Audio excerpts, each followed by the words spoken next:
Maka munafik orang yang punya dua muka. Munafik ini kan musuh dalam selimut.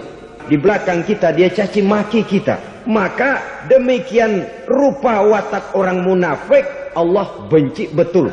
Orang-orang munafik di dasar jurang neraka yang paling bawah, keraknya neraka, yang merusak akhlak kepada Allah.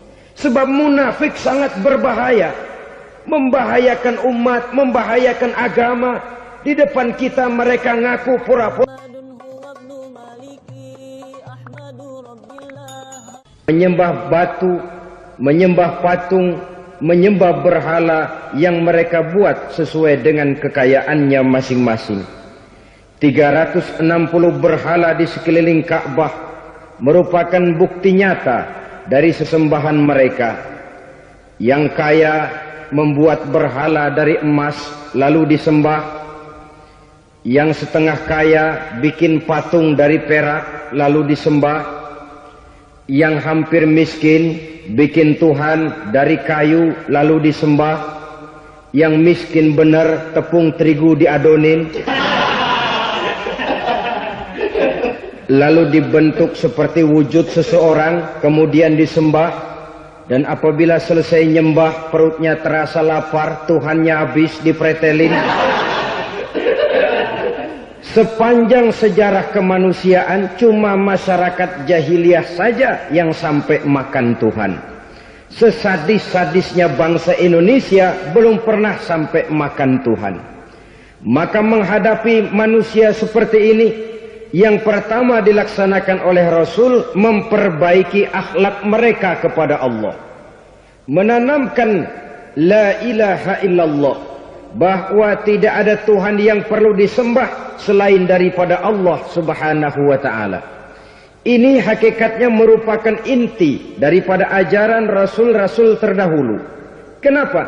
Seluruh Rasul bersumber dari satu sumber yang sama, yaitu dari Allah Subhanahu wa ta'ala. Maka prinsip ajaran ketuhanan yang mereka bawa tentu saja sama. Nabi Adam mengajarkan la ilaha illallah. Nabi Nuh mengajarkan la ilaha illallah. Cuma tentu sambungannya Nuh Rasulullah. Nabi Ibrahim mengajarkan la ilaha illallah, Ibrahim Rasulullah. Nabi Musa mengajarkan la ilaha illallah, Musa Rasulullah. Bahkan Nabi Isa mengajarkan la ilaha illallah, Isa Rasulullah. Dan Nabi Muhammad mengajarkan la ilaha illallah, Muhammadur Rasulullah. Akhlak manusia kepada Allah dengan menanamkan tauhid. Jadi kalau ingin berakhlak yang benar kepada Allah, jaga tauhid, pegang teguh akidah. Saudara-saudara kaum muslimin rahimakumullah, lawan daripada tauhid adalah kufur. Kufur bisa dua, bisa kufur iman, bisa kufur nikmat. Kufur itu sifatnya, kafir itu orangnya. Ada orang kufur iman, dan ini merusak akhlak kepada Allah Subhanahu wa ta'ala. Kufur iman itu kadang-kadang bentuknya syirik, orangnya disebut musyrik.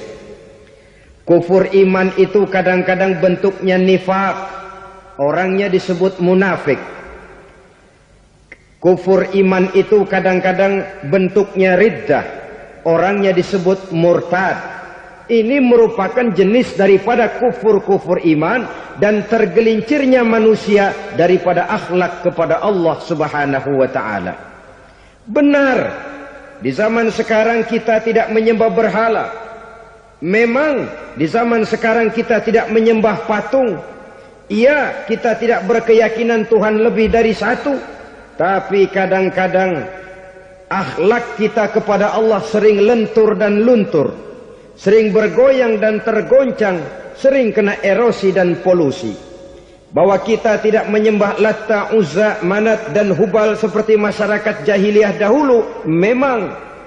Tapi Latta zaman sekarang, Uzza zaman sekarang, Manat dan Hubal di zaman sekarang, berhala-berhala di abad kita sekarang ini kadang-kadang bernama harta, kadang-kadang bernama wanita, kadang-kadang bernama tahta, mungkin juga bernama Toyota.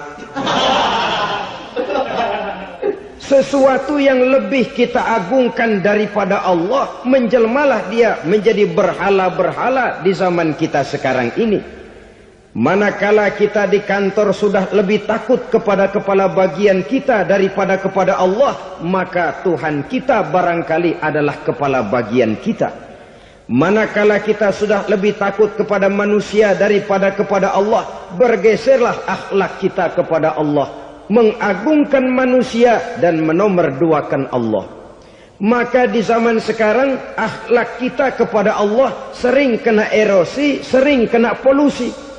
Mungkin karena sulitnya lapangan kerja, tingginya tensi ekonomi, persaingan hidup yang makin tajam, sulitnya mencari lapangan kerja, orang kadang-kadang nekat, sedikit pertimbangan, picik pandangan, mudah melakukan potong kompas, sehingga terjadilah perbuatan-perbuatan yang memelencengkan akhlak kita kepada Allah Subhanahu wa ta'ala.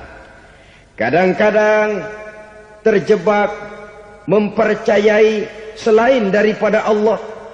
Kadang-kadang terjebak di dalam mengagungkan yang selain daripada Allah lebih dari yang seharusnya. Terkenalah akhlak kita kepada Allah, jaringan-jaringan erosi dan polusi. Kufur sebagai lawanan daripada tauhid merupakan sifat daripada orang yang tidak berakhlak kepada Allah. Bentuknya pertama bisa syirik. Syirik itu artinya meyakini ada Tuhan lain selain daripada Allah. Itu yang namanya syirik. Jadi percaya Tuhan ada, cuman Tuhannya kelebihan. Itu yang disebut syirik, dan itu merupakan cerminan dari akhlak yang rusak kepada Allah Subhanahu wa ta'ala. Berkeyakinan Tuhan lebih dari satu, berkeyakinan bahwa Tuhan itu beranak atau diperanakkan, atau mengagungkan sesuatu sama dengan Allah, atau menjadikan yang selain Allah sebagai tujuan akhir daripada perjalanan kehidupan ini, maka itu sudah terjebak kita dalam musyrik. Dan syirik satu dosa yang tidak berampun.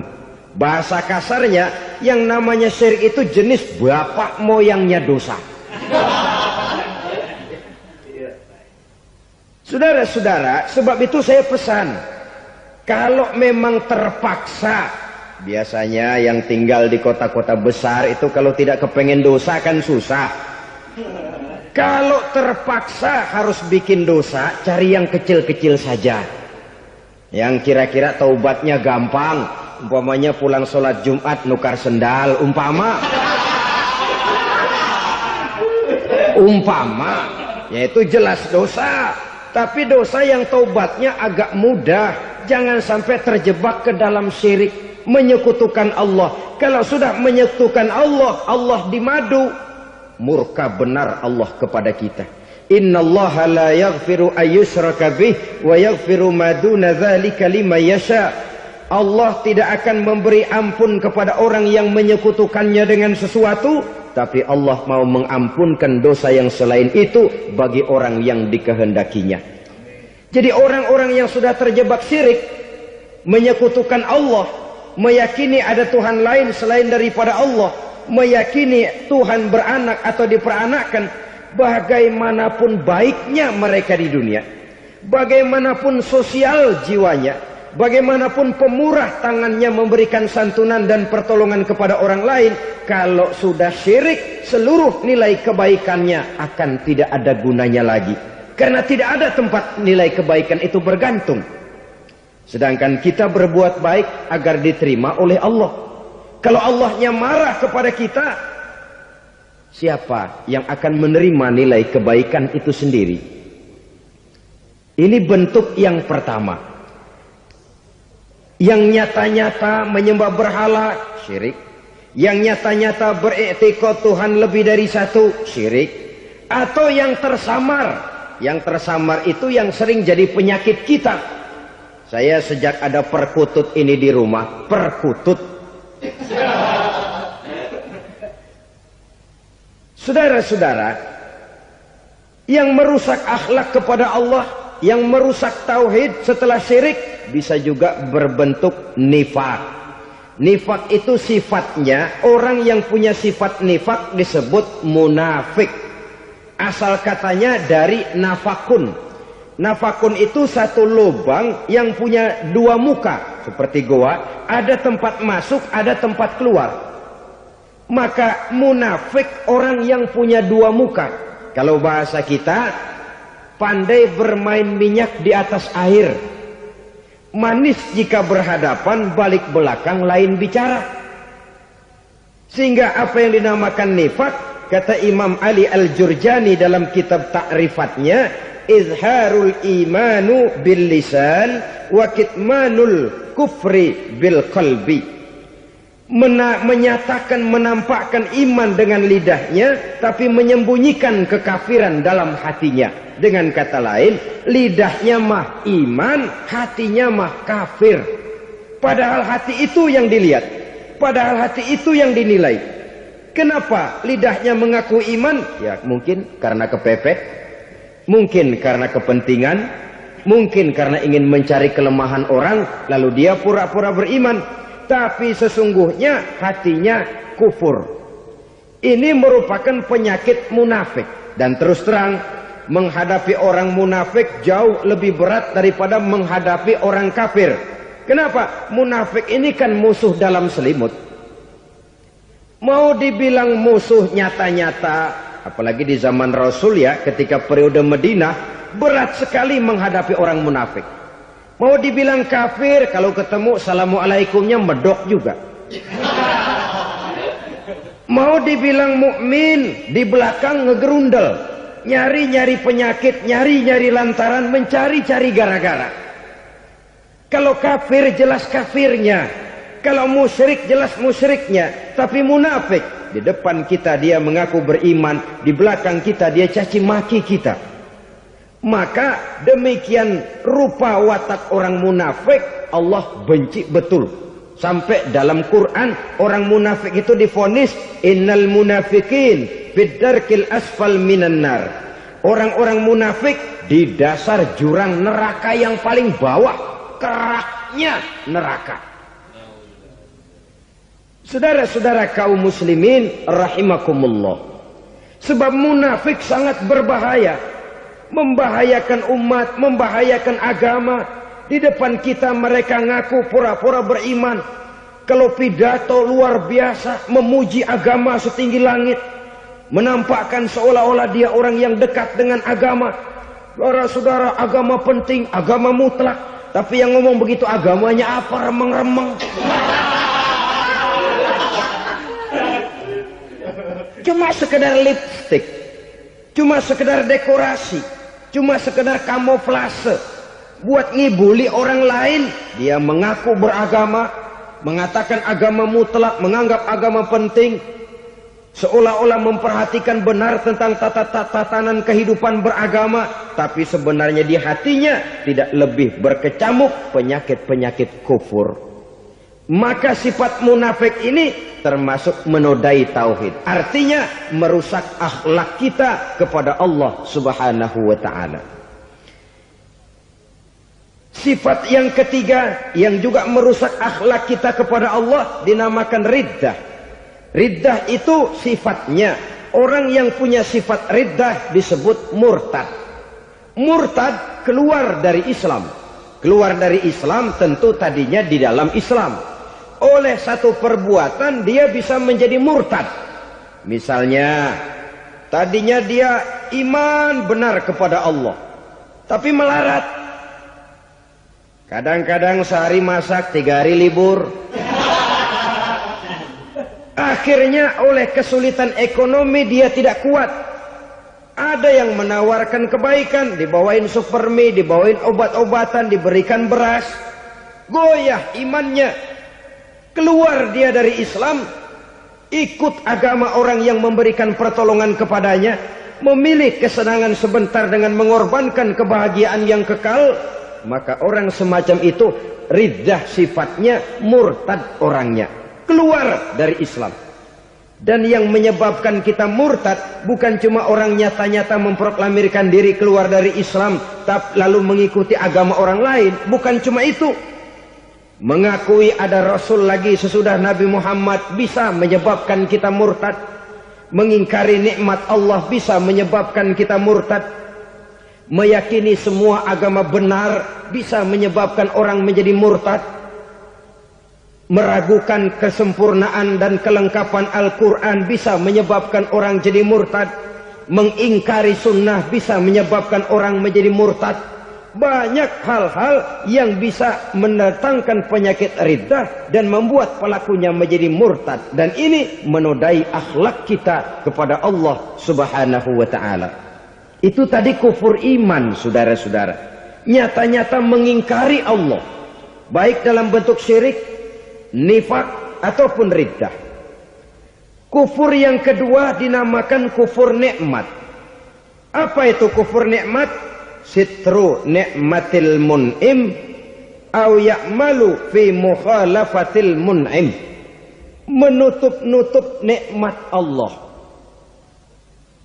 atau melakukan perbuatan yang menentang, bertentangan dengan kehendak yang memberikan nikmat.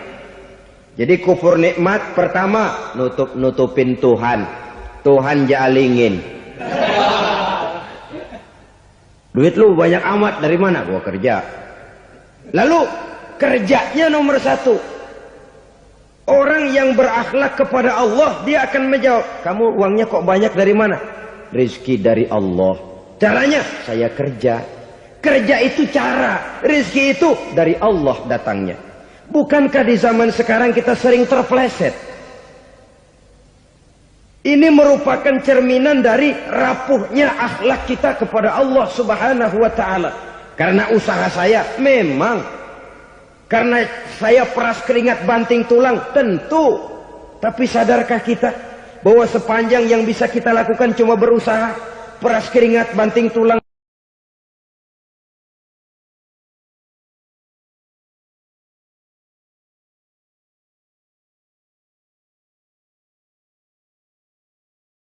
soal rizki, soal jodoh, soal maut, kitakah yang mengatur? Kitakah yang menentukan? Subhanallah. Manusia sungguh tidak berdaya menghadapi tiga hal paling pokok ini. Rezeki, kita cuma bekerja. Kitakah yang menentukan? Tidak. Kita berusaha saja, rezeki belum pasti dapat. Apalagi kalau kita tidak berusaha. Jangan terjebak dalam fatalisme. Belum perang udah nyerah. Emang dasar rezeki datangnya dari Tuhan, gak usah kerja, dan ntar juga kalau dia datang. Dari mana datangnya? Kerja saja belum tentu dapat rezeki, apalagi kalau tidak kerja. Yang jelas usaha perlu kepastian, itu urusan Allah. Ini akhlak kepada Allah Subhanahu wa ta'ala. Jodoh juga begitu. Kita berusaha, kita berupaya, Allah menghendaki lain jadinya. Maut juga begitu. Siapa sih yang pengen ngadepi maut? Siapa sih yang pengen mati? Siapa sih yang pengen ketemu malaikat Israel? Tidak seorang pun kalau ditanya, kecuali mereka yang putus asa ya. Kalau otaknya masih normal, mau mati mesti belakangan dulu udah dikit. Tapi yang satu itu, saudara, kalau dia sudah datang, tenaga mana yang bisa menolak? Kalau dia sudah berkunjung, kekuatan mana yang bisa menghindar? Kalau dia sudah ingin bertemu, kemana kita bisa melarikan diri? Manusia sepanjang yang dia lakukan hanya berusaha, tapi kepastian, ketentuan dari Allah Subhanahu wa ta'ala. Orang yang kufur nikmat, nutupin Allah. Dia merasa rezekinya adalah mutlak peras keringatnya. Seolah-olah Allah nggak punya peranan apa-apa di situ. Oh, ini kan saya bisa rumah begini karena saya kerja keras. Oh, ini mobil saya begini saya kerja keras. Peras keringat, banting tulang, keras.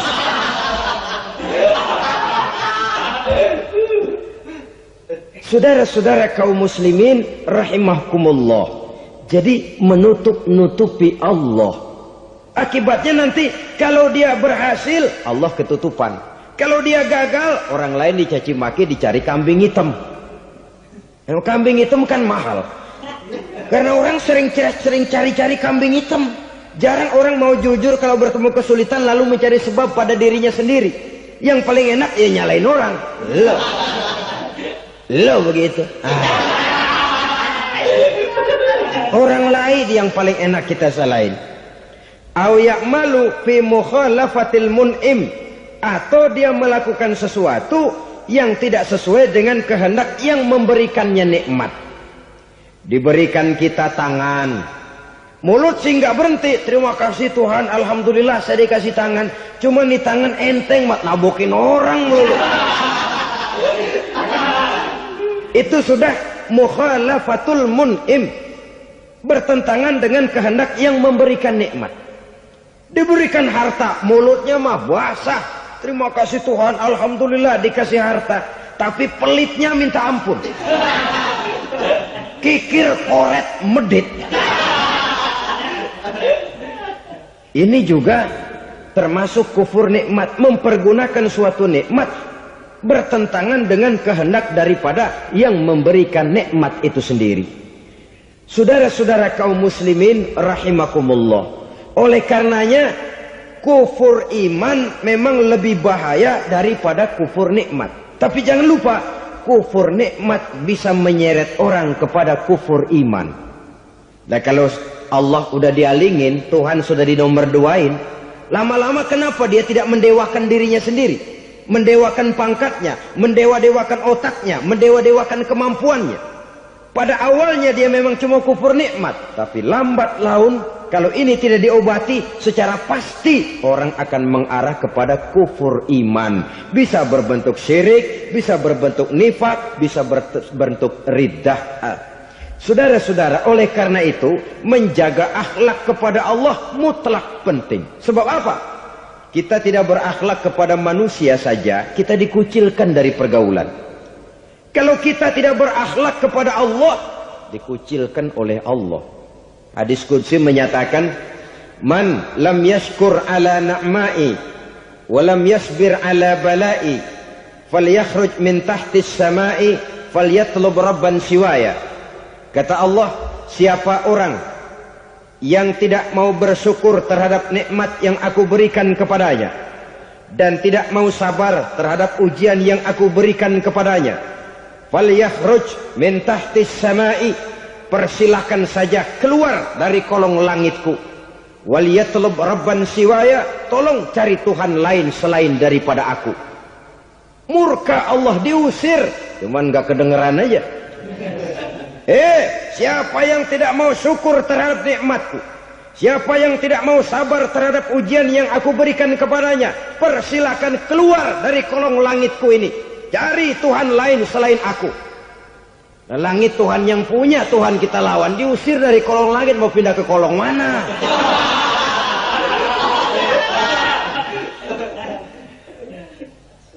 Jadi jangan merasa kufur nikmat kan enteng. Iya, kelihatannya begitu, tidak sebahaya kufur iman.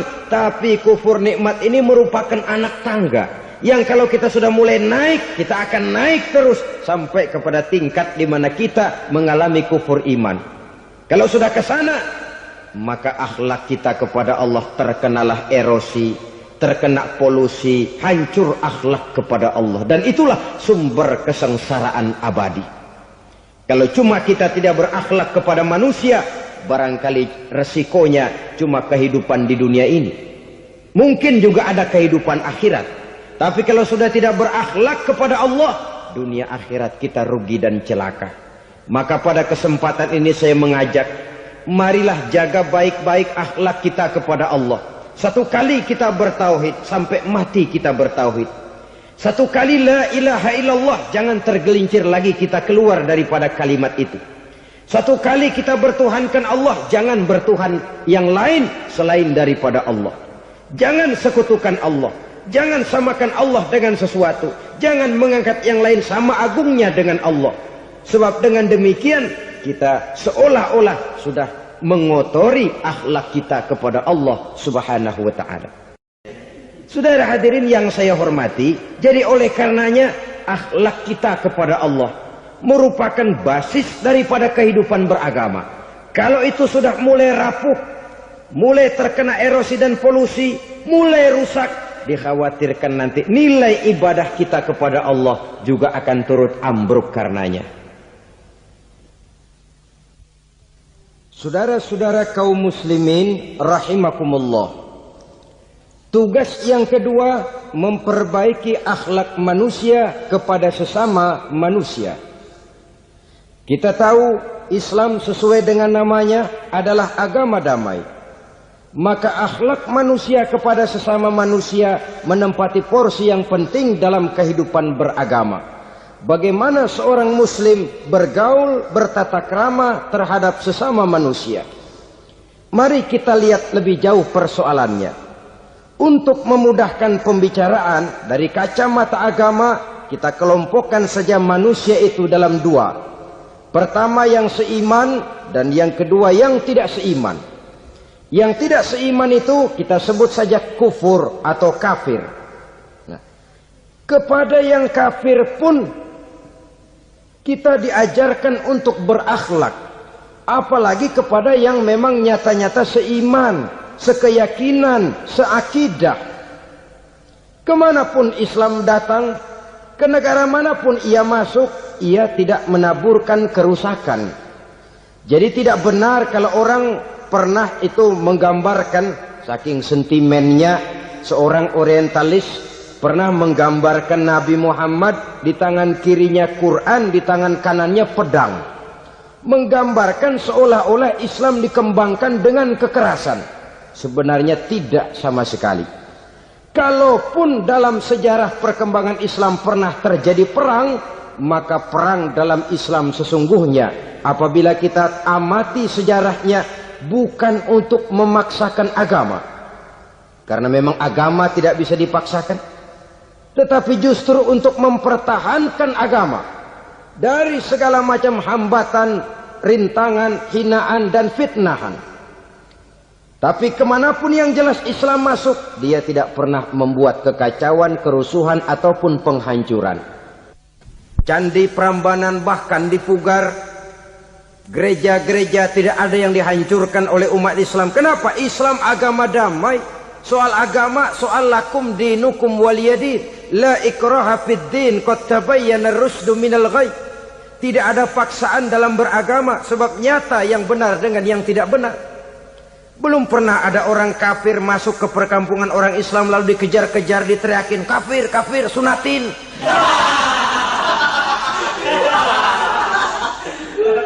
Belum pernah. Kenapa? Islam menghormati orang lain agama. Nah, yang kafir ini macam-macam saudara. Ada kafir harbi. Nah, ini kafir kerok. Ini kafir yang nyata-nyata memproklamirkan permusuhan kepada umat Islam. Nyata-nyata mengganggu ketenangan umat Islam. Kafir yang seperti ini yang boleh diperangi. Misalnya kita mau sembahyang Jumat dijagain, nggak boleh sembahyang Jumat, getok palanya.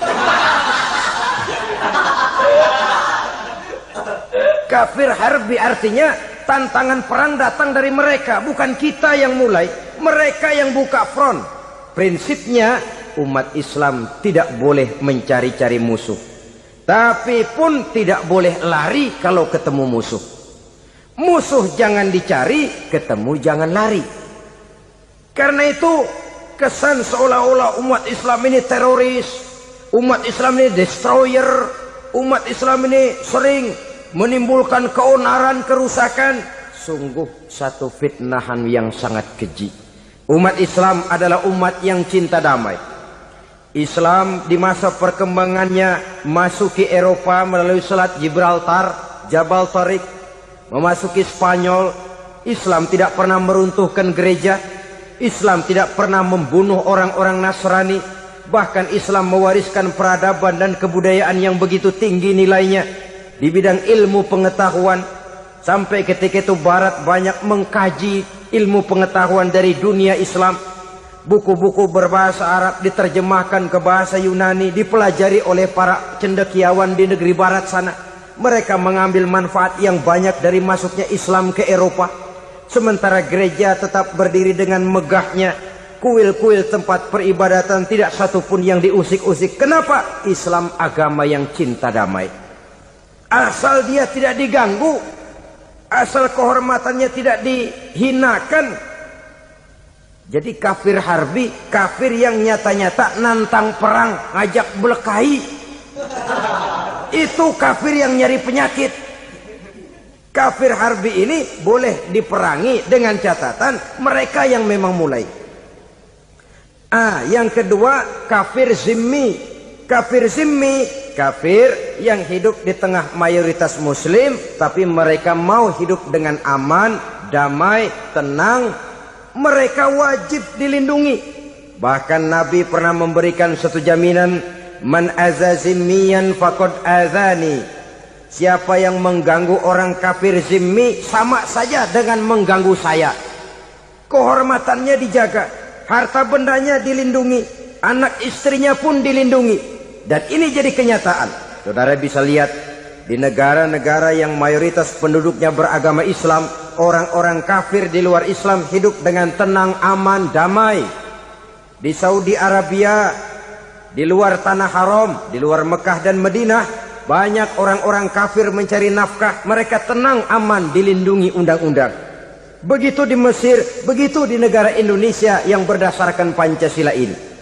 Kehidupan beragama menimbulkan gairah, rukun, tenang, aman, damai, sepanjang tidak saling ganggu, tidak saling usik, menghargai orang yang sudah beragama, tidak menjadikan penganut suatu agama sebagai sasaran dari dakwah agama lainnya. Saudara-saudara kaum muslimin rahimakumullah. Jadi memang oleh Al-Quran kita dianjurkan asidda 'alal kuffar ruhama bainahum. Tegas kepada orang kafir, kasih sayang kepada sesama muslim. Tapi tegas bukanlah berarti marah-marahan, bukan berarti musuh-musuhan, bukan ngajaki perang. Tegas dalam arti punya garis tentang kehidupan beragama, lakum dinukum waliyadin. Soal kehidupan sosial, mari kerjasama. Bangun jalan, ayo rame-rame. Siskamling, mari bebarengan. Bikin puskesmas, mari sama-sama. Tapi kalau sudah soal agama, itu tidak perlu ada toleransi agama. Yang perlu toleransi antar umat beragama. Kalau umatnya mau kerjasama silakan, tapi tidak menyangkut soal ibadah. Jangan kerjasama di bidang ibadah. Itu kerjasama yang salah pasang, saudara-saudara.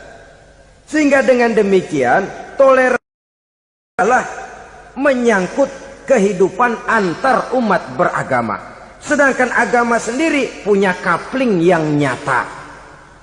Sehingga dengan demikian tegas kepada orang kafir dalam arti kita punya satu kepribadian. Tidak ngambang. Enggak, lalu kalau ditanya orang, sebenarnya agama lu apa sih? Gua mah gimana musimnya aja. Agama pakai musim kayak rambutan. Akhirnya ya begitu, musim-musiman. Ke masjid kelihatan, ke gereja hayo, ke candi nongol, ke apa? Bingung malaikat bagaimana nyatetnya nih bocah ini. Di mana aja ada. Kita punya satu kepribadian. Saya muslim dan garis saya ini, lakum dinukum waliyadin. Bagi Tuhan persilakan agama Tuhan, bagi kami agama kami. Kami hormati Tuhan, Tuhan hormat kepada kami. Tapi soal agama, couplingnya jelas. Kerjasama, mari urusan muamalah, bidang sosial. Yuk kita siskamling sama-sama dengan orang lain agama. Mari jaga kerukunan, kesatuan, persatuan, kekompakan. Perbaiki jalan yang rusak, mari sama-sama. Mendandani jembatan yang runtuh, mari sama-sama. Tapi sembahyang, couplingnya lain-lain. Sebab Nabi juga dulu pernah ditawarkan begitu loh sama kafir jahiliyah dulu, Quraisy itu. Sudah Muhammad, sekarang begini saja, kita join aja daripada marah-marahan. Hari ini saya menyembah Tuhanmu Allah. Besok gantian kamu menyembah Tuhan kita Latta, Uzza, Manat dan Hubal. Turun, qul ya ayyuhal kafirun la a'budu ma ta'budun. Soal ibadah kaplingnya jelas, tidak boleh dicampur adukkan. Sebab kalau tidak, kita akan mulai kehilangan identitas diri. Dan disitulah krisis kehidupan keyakinan beragama dimulai dari krisis identitas. Hujan gede kan mulainya gerimis dulu. Di mana-mana ya gerimis dulu. Gerimis makin lama makin gede. Kita akan mulai dengan kehilangan identitas diri. Dari sana nanti kita malu mengakui keislaman kita. Kalau orang Islam malu mengakui keislamannya, ini kan ironi, menyedihkan. Ngakui Islamnya saja malu, menonjolkan keislamannya malu. Tidak ada rasa bangga beragama. Padahal ini modal dasar. Hanyalah dengan rasa bangga beragama kita lalu konsekuen. Bangga yang tidak konsekuen. Wah, pokoknya kan gua kan Islam. Agama yang paling benar. Tapi hidupnya sendiri jauh dari tuntunan Islam. Itu bangga yang tidak beralasan. Bangga yang tidak perlu dibanggakan sebenarnya. Kebanggaan yang membuat kita konsekuen dan dekat dengan kehidupan beragama. Jadi dengan demikian saudara-saudara, kepada non-muslim kita juga harus berakhlak. Bukankah ini sudah dicontohkan oleh Rasul? Bagaimana beliau disambiti orang di Taif, yang menyambiti malah didoakan. Bagaimana Suraqah mau membunuh beliau, malah Suraqah didoakan. Bagaimana Abu Jahal dan Abu Lahab saking mangkalnya. Ini Abu Jahal pernah gali lubang di kamarnya sendiri, di depan tempat tidurnya. Setelah dia gali lubang, ditutupin pakai keraras korma. Lalu dia tarik selimut, belagak meriang. Dia pesan pesuruhnya, bilangin Muhammad encangnya meriang. Pamannya sakit, minta ditengokin. Nabi dengan segala husnuzonnya berangkat nengokin. Abu Jahal dari balik selimut ngintip. Itu dia Muhammad, itu dia tuh. Dia tuh masuk Dani, masuk. Mulai dia jalan, senang Abu Jahal. Terus dah. Begitu ke pelosok, masuk ke lubang, gue pendem terus lalu. Memang niatnya mau mencelakakan Nabi. Sudah tinggal beberapa langkah lagi Nabi akan berjalan ke arah lubang itu. Malaikat Jibril ngasih tahu, Muhammad, Abu Jahal pamanmu cuma pura-pura sakit. Di depan tempat tidur itu ada lubang sudah dia gali untuk menjerumuskan kamu. Sudah balik pulang. Balik badan Nabi. Sudah hampir mau melangkah, kakinya malah muter pulang. Abu Jahal yang ngelihat Nabi sudah hampir jatuh nggak jadi, balik pulang. Lupa kalau lagi sakit. Udah Muhammad buruan sini. Ke pintu dia kejar. Dia lupa sama lubang yang dia gali. Begitu dia kejar, dia yang ke pelosok masuk ke dalamnya. Sejak saat itu ada pepatah, man hafara hufratan waqa'a fiha. Siapa yang suka nggali lubang, dia sendiri bakal terpelosok ke dalamnya. Jatuh dia ke lubang yang dia gali. Padahal ya paling banter 2 atau 3 meter paling dalam. Dari dalam lubang itu dia teriak-teriak, Muhammad, tolongin, pamanmu kecebur. Kasih tahu Muhammad, kasih tahu, datang lagi lah pesuruhnya. Muhammad, pamanmu Abu Jahal kecebur, minta tolong diangkatin. Sudah diulur tambang, habis sambung lagi, nggak bisa sampai. Masa iya, cuma kamu yang bisa nolong. Apa yang dilakukan Nabi? Balik mau nolongin. Akhlak. Kita kalau ada orang gali lubang buat nyeburin kita, dia sendiri yang kecebur. Gorok gua kagak lemin loh. Mati sekalian dah. Nabi mah enggak, balik nolongin tuh Abu Jahal. Kenapa paman kecebur? Iya Muhammad, tolong, tambang udah diulur-ulur, sambung-sambung nggak sampai. Aduh kasihan paman, nih pegang tangan saya. Nabi cuma ulurin tangan, nyampe dipegang oleh Abu Jahal. Diangkat ke atas. Nyampe atas, apa kata Abu Jahal? Tambang bergulung-gulung nggak nyampe, kamu cuma pakai tangan doang kok bisa Muhammad, hebat banget sihirmu. Mukjizat dia bilang sihir, udah ditolongin nyelak lagi, kan yang enak kita injak palanya.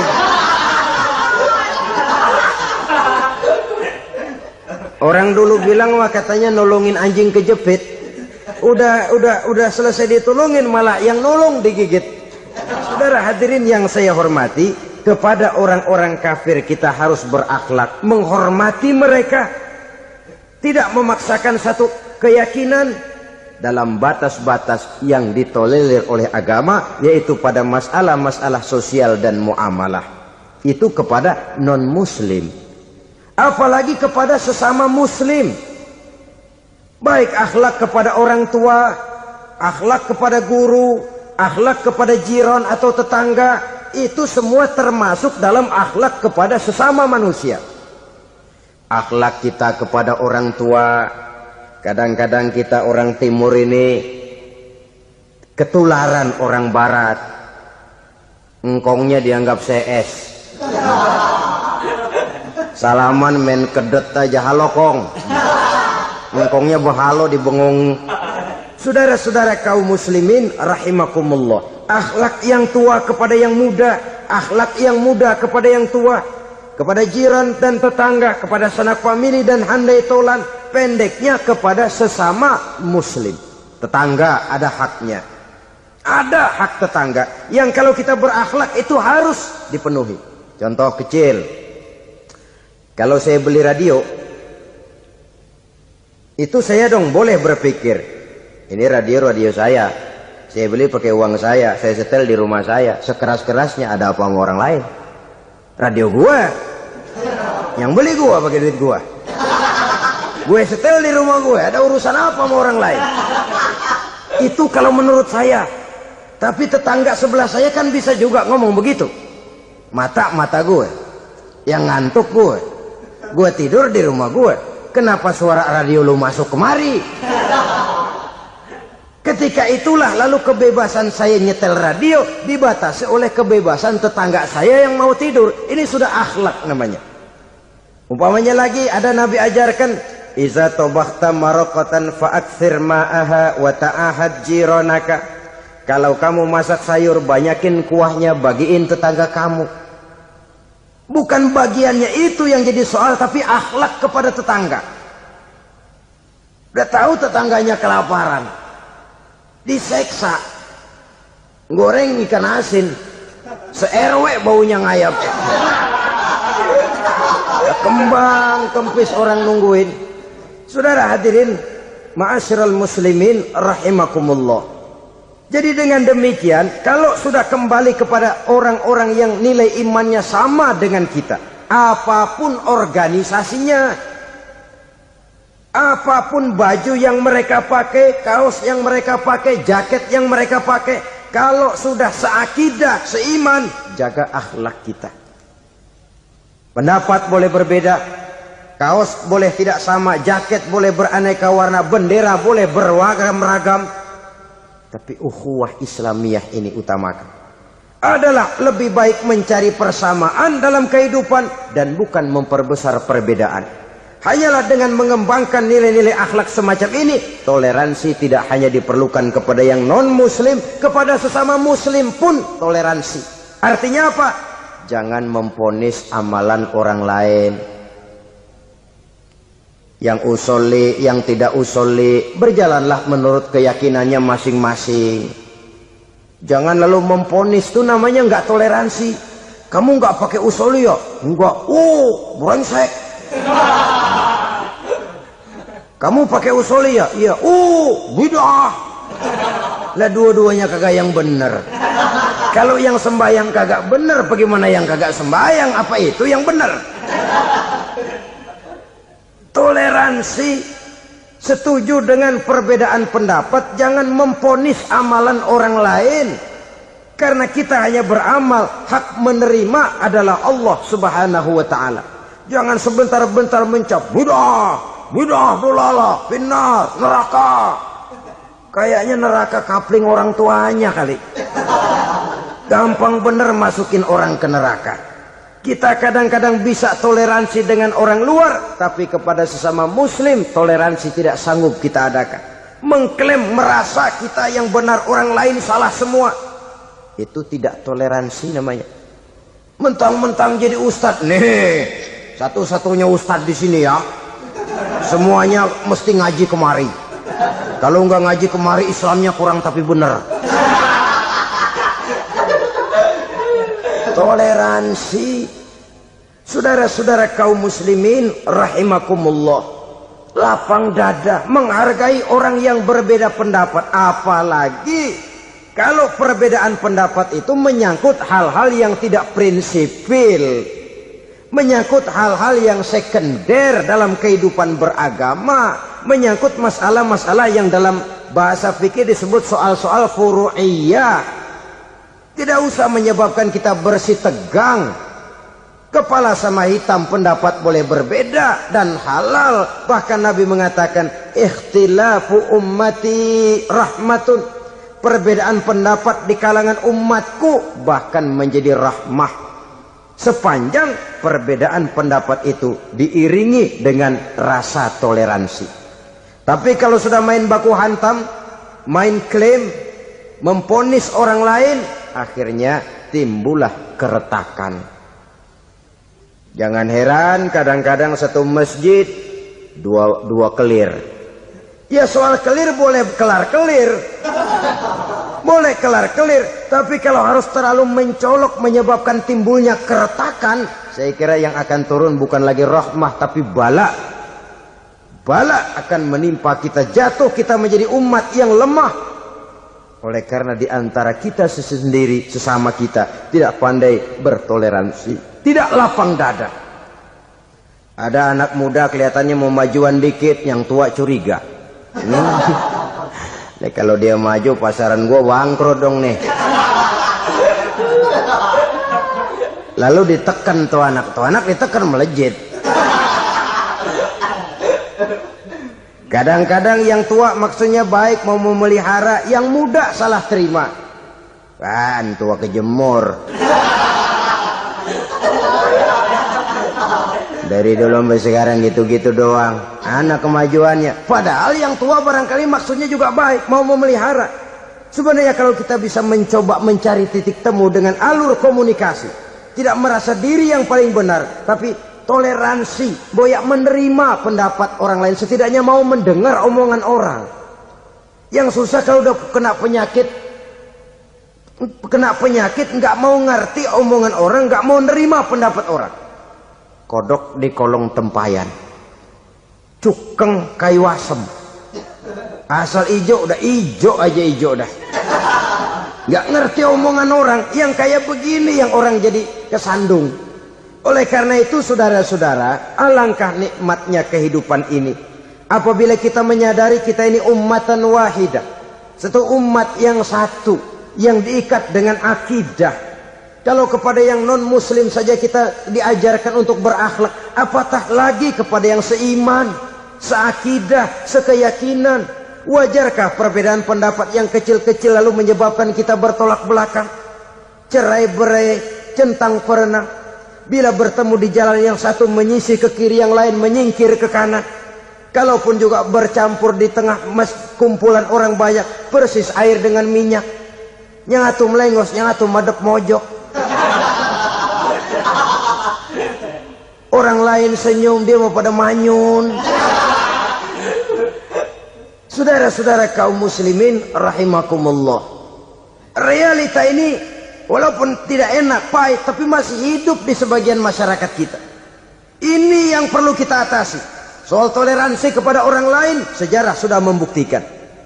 Mari kita jangan cuma bisa mengajak orang lain, umat lain untuk bertoleransi dengan kita, tapi kepada sesama kita. Toleransi ini perlu kita tegakkan, perlu kita bina, terutama di dalam kita menuju bentuk ideal daripada konsep ukhuwah Islamiyah ini, yang memang selalu kita akan cari bentuk-bentuk idealnya sejalan dengan perkembangan situasi dan kondisi yang dihadapi oleh umat.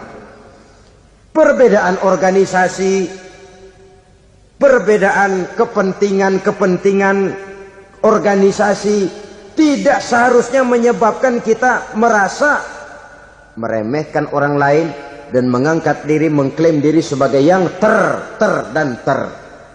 Jadi dengan demikian, apabila yang pertama tadi akhlak kepada Allah dinamakan hablum minallah, maka yang kedua ini merupakan hablum minan nas. Jikalau baik akhlak kita kepada Allah, baik akhlak kita kepada manusia, nikmat rasanya menjalani kehidupan. Kadang-kadang orang akhlaknya kepada manusia baik, tapi kepada Allah tidak baik.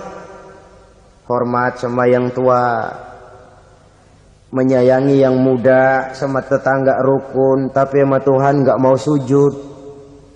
Ini baik kepada manusia, tapi tidak berakhlak kepada Allah.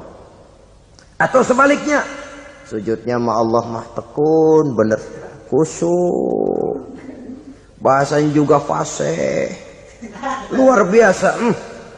Tapi sama manusia sombong, takabur, ujub, merasanya dia doang yang paling benar. Sebab iblis itu ya, itu kadang-kadang datang lewat hati, dan memang selalu markasnya di situ. Kalau dia tidak bisa menggoda kita dengan yang lain, dia tumbuhkan sifat ujub. Dia bisikin, wah memang di kampung ini yang paling banyak ibadahnya ente. Yang lain mana, lihat tuh kerocok semua.